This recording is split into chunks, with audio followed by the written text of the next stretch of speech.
여러분이 경제 독립을 이루는 그날까지 함께 하겠습니다. 안녕하세요. 3일 경제 독립팁입니다. 자, 65세 노인 기준이 70세로 변경되는 논의가 지금 진행되고 있는데요. 만약에 이게 결정이 되면 많은 혜택이 싹 다 없어집니다. 그래서 많은 분들이 걱정하고 계신데요. 65세 노인 혜택 어떤 것이 있는지 자세히 한번 알아보고 과연 논의가 어떻게 진행되고 있는지도 짚어보겠습니다. 궁금하신 분들은 영상 끝까지 함께 해주세요. 바로 시작하겠습니다. 자, 걱정이 많으신 어르신들이 많은데요. 지금부터 노인 기준 70세 단계적 상향 어떻게 논의되고 있는지 확인해 보겠습니다. 자, 노인 일자리 참여자 모집, 또 각종 혜택, 기초연금 지급 이런 게 노인이 되는 기준 나이가 굉장히 중요한데 현재는 65세로 되어 있죠.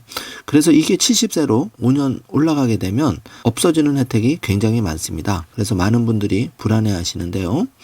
자, 먼저 상황을 좀 살펴보면은 보건복지부가 올해 현재 65세인 노인 연령 기준을 높이는 논의에 본격 착수했다고 알려졌습니다.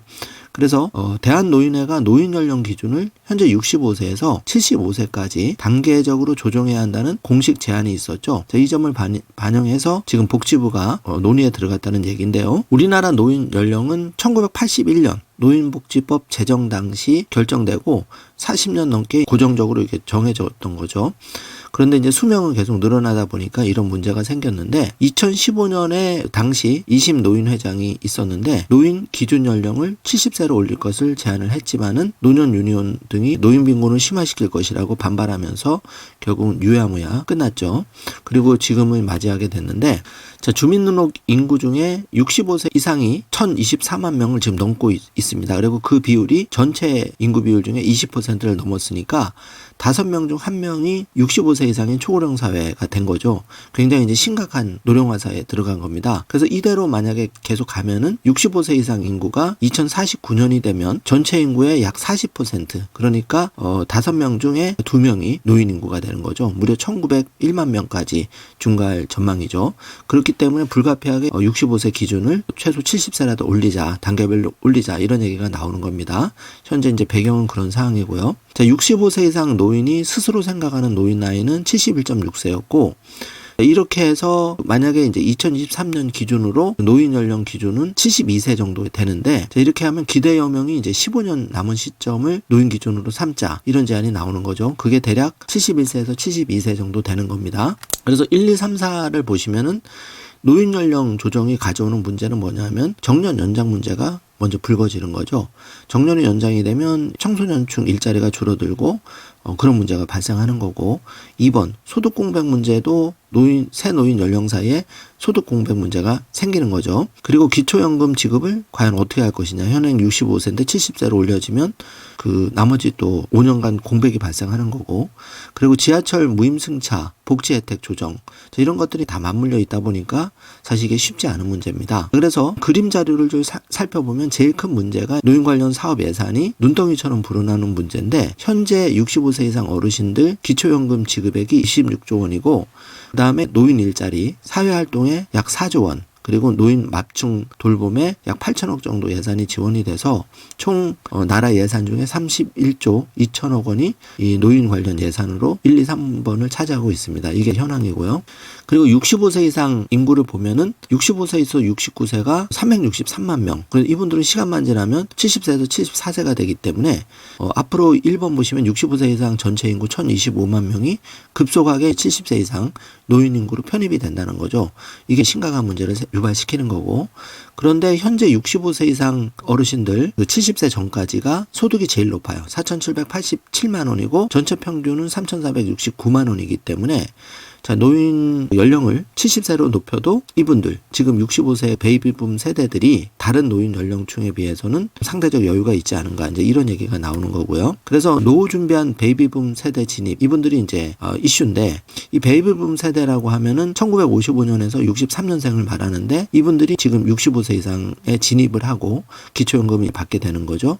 그런데 이분들이 상대적으로 다른 연령층 70대, 80세 어르신에 비해서 상대적으로 노후 준비가 좀 잘 되어 있다 이렇게 보는 거죠. 경제력을 어느 정도 가지고 있고 건강하다.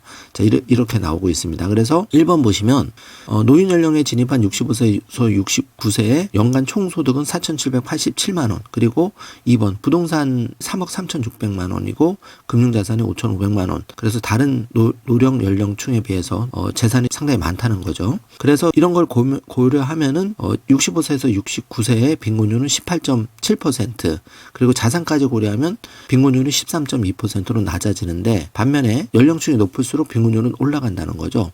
그래서 이분들이 노인 연령 조정 없이 베이비붐 세대가 그대로 65세로 진입을 하면 기초연금 수급 대상이 되는 분들이 지금 기준은 소득 하위 70%니까 이게 그 세도로 놔둔다면은 소득 인정액이 확 올라가 버리는 거죠. 그런 이제 문제점이 생긴다는 겁니다. 그래서 이 고연령층 노인을 대상으로 좀 더 집중적으로 재원을 더 집중을 해서 예를 들어서 기초연금 액수를 더 늘려준다든지, 하위층 그리고 정말 나이 많으신 분 중에 빈곤층, 이렇게 하지 않으면 기초연금 제도가 점점 이제 문제가 생길 수 있다. 그래서 자꾸 노인 연령을 70세로 좀 올리면서 조정을 하자 이런 얘기가 나오고 있는 그런 상황입니다. 그래서 65세에서 75세로 올라갈수록 심각하게 노인 빈곤율이 증가가 되고 그런 상황이고요. 그래서 노인 인구 증가로 어떤 문제점이 생기냐면 65세로 고정이 돼 있다 보니까 기초연금이 이제 눈덩이처럼 불어나는 거고, 2번 보시면은 관련한 노인 예산이 계속 늘어날 수밖에 없는 구조라는 거죠. 그래서 단계별로라도 70세까지 올려야 된다 이런 얘기가 설득력을 얻고 있는 거죠.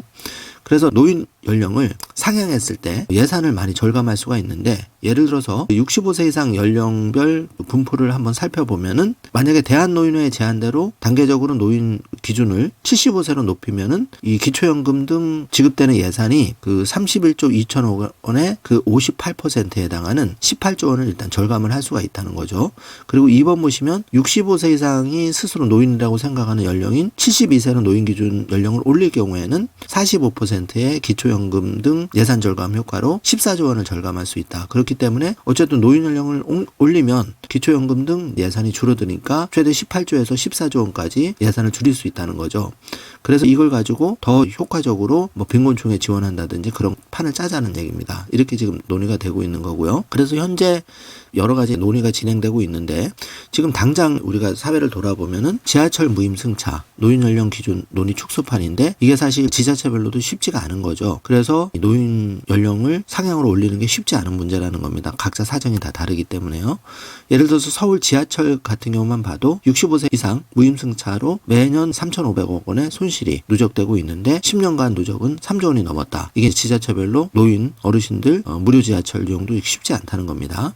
그리고 1번, 2번, 3번, 4번을 보시면 이러다 보니까 대구시는 65세 지하철 무임승차 연령을 2028년까지 1년씩 조정해서 70세까지 상향 계획이고, 대전시는 70세 이상 노인을 대상으로 도시철도와 버스 등 대중교통 무료이용 정책을 시행하고 있고, 일본 같은 경우에는 70세 이상 노인이 1년에 한 번 실버 패스를 사면 전철과 버스를 무료로 탑승할 수 있게 하고 있고, 이게 다 다르다는 겁니다. 자, 그래서 연간 12만 원 선물용 교통카드를 지급하고 무임승차 폐지하자 이런 주장도 나오고 있는 거죠. 그런데 이게 쉽지 않은 문제가, 무임승차 혜택을 폐지할 경우에는 어르신들이 집에만 있는 경우가 늘어나겠죠. 그렇게 되면 운동을 못 하시니까 국민건강 비용의 주출이 더 늘어날 수가 있다는 겁니다. 그래서 이 부분도 이제 쉽지 않은 문제라는 점이고요. 그래서 우리가 노인 빈곤율과 기대연명을 잘 이해하셔야 되는데, 이 노인 빈곤율이 중위소득의 50%에 미달하는 65세 이상 비율을 말하는 거고, 72세 이상의 기대연명은 15.6세. 그래서 지금 87.6세까지 사신다는 걸 평균적으로 보고 65세 노인 기준은 너무 낮으니까 이거를 70세, 75세까지 올리자 이렇게 나오고 있는 거죠. 자, 이게 현재까지 진행된 사항이고, 그러면 노인들한테 70세로 올라가면 어떤 혜택이 없어지느냐? 첫 번째, 국민기초생활보장 제도에 의해서 생활비, 의료비, 주거비, 교육비 등이 있는데 이게 지급이 어려워지는 거죠. 그리고 노인 일자리가 현재는 65세인데 70세로 올라가면은 이분들은 노인 일자리가는 스스로 일자리를 알아봐야 된다는 거고, 노인 장기 요양보험도 65세 기준으로 맞춰져 있는데 재가 요양 시설 요양, 방문 요양 등 이런 혜택이 이제 줄어드는 거죠. 그리고 경로당과 복지시설 이용도 축소가 되는 거고, 교통비 할인도 지금도 지자체별로 논의가 불거지고 있지만 버스, 지하철, 고속버스 무료로 타는 지자체별로 내용은 다르지만 이거에 이제 혜택이 축소된다는 겁니다. 그리고 의료비 지원도 축소가 되는 거죠. 본인 부담금이 늘어나는 거고, 그리고 문화여가 혜택도 상당 부분 박물관이나 공연장 무료 입장 내지는 할인 폭도 이제 줄어들고 없어지는 경우가 많이 생긴다는 거죠. 그리고 기초연금은 당연히 제일 큰 이슈인데 65세부터 70세까지 바뀌면 이제 5년간은 소위 못 받는 그런 공백, 내가 나가서 돈을 벌어야 된다는 거죠. 심각한 문제가 생깁니다. 그리고 주거지원도 축소되거나 줄어드는 거죠. 세금 감면 혜택도 그동안 재산세, 소득세 감면 이런 것도 당연히 줄어들거나 폐지가 될 확률이 높고요. 기타 혜택으로 전기요금 감면, 휴대폰 요금 할인 등도 많이 줄어들거나 폐지될 확률이 높은 겁니다. 그래서 많은 어르신들이 걱정을 하고 있는데, 일본 같은 경우를 좀 살펴보면은 65세 이상 노인에게 다양한 혜택을 제공하고 있는데, 국민연금 65세부터 지급을 하지만 내가 낸 돈으로 이제 일정 부분 받는 그런 형태고, 자, 의료비 지원은 일본은 75세 노인 또는 65세 이상 74세 미만으로 중증 장애가 있는 노인, 기초생활보장은 요 나이별로 틀립니다. 이러다 보니까 결론적으로 노인 연령 기준 상향은 신중한 검토가 필요하다, 이런 결론이 나오는 거죠. 자, 그래서 이 보도자료 2024년 10월에 노인 실태 조사를 우리가 참고할 필요가 있는데, 스스로 노인이라고 생각하는 연령은 70.5세에서 71.6세로 늘어났고, 자, 1인 가구의 비중은 32.8%로 많이 늘어났는데, 문제점이 이분들이 굉장히 열악한 상황에 노출되어 있다는 겁니다. 그래서 지금 베이비붐 세대는 상당히 소득과 교육 수준이 높다는 거죠. 그렇기 때문에 이분들은 어떤 식으로든지 좀 조정이 돼야 된다, 이런 게 설득력을 얻고 있고, 이분들의 부동산 자산이 3억 1천만 원 정도 우측 박스 표시 보시면 되어 있는 걸 볼 수 있습니다. 자, 그래서 일하고 있는 노인이 현재도 39%까지, 그러니까 지금 10명 중 4명은 일을 하고 있는 그런 상황이죠. 그러니까 어떤 식으로든지 노인 연령을 상향하는 건 맞는데 여기와 맞물려서 미세하게 다 조정이 돼야 된다는 거죠. 그런 걸 볼 수가 있고, 노인이 노인이라고 생각하는 연령 은 이 통계청 자료에 의하면은 평균 71.6세다. 자, 상황은 이렇다. 현재는 65세니까 한 6년 정도 괴리가 있는 겁니다. 자, 그리고 평균 2개 이상의 만성질환을 가지고 있는데 3개 이상 만성질환을 가진 노인도 1명 정도 되니까, 자, 이런 부분도 섣불리 혜택을 줄이기는 어렵다. 그래서 일률적으로 그걸 결정할 건 아니고 미세하게 판을 짜야 된다는 거죠.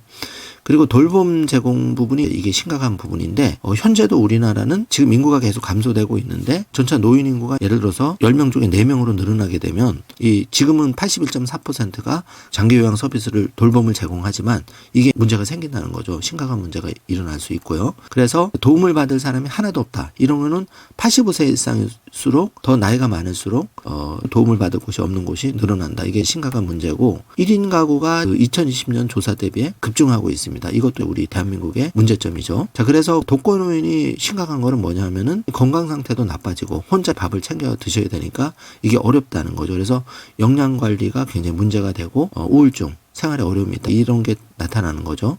그래서 결론적으로 65세에서 70세나 75세로 상향할 경우에는 굉장히 많은 어르신 혜택이 빼앗기고 없어지기 때문에 이게 쉽게 결정할 문제는 아니고, 다만 지금 실태조사 통계청에서도 봤듯이 스스로 노인들이 생각하는 기준은 71세 이렇게 보고 있기 때문에, 그러면서 또 현실적으로 일을 나가야 되니까 정년 연장 논의부터 계층별로 부익부 빈익빈이 심화되는, 우리가 자료를 자세히 살펴보았지만 그런 것들이 좀 디테일하게 사회적인 합의와 충분한 논의를 거쳐서 점진적으로 결정이 돼야지 충격이 덜하지, 만약 이 상태에서 갑자기 71세나 75세로 노인 기준이 연령이 상향이 돼버리면 대한민국에 심각한 문제가 생길 수 있다. 자, 그래서 이런 게 좀 암울한 현실인데, 지금 대한민국의 현실은 이런 거에 대해서 전혀 생각을 하지 않는, 대비를 하지 않는 그런 우려스러운 모습을 보이고 있기 때문에 우리가 조금 더 정신을 차리고 내가 할 수 있는 혜택, 그래서 3일 경제독립 TV도 정부에 내가 낸 피 같은 세금으로 받을 혜택은 자세히 알려드리고, 또 우리가 건강 나이가 이제 100세 시대가 도래하면서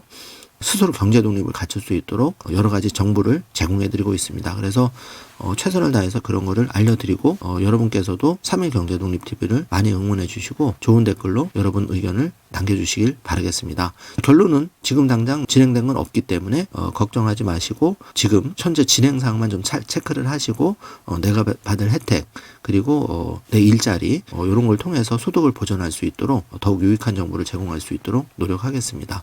자, 오늘도 긴 영상 시청해 주셔서 감사드리고 좋은 하루 되시길 바라겠습니다. 감사합니다.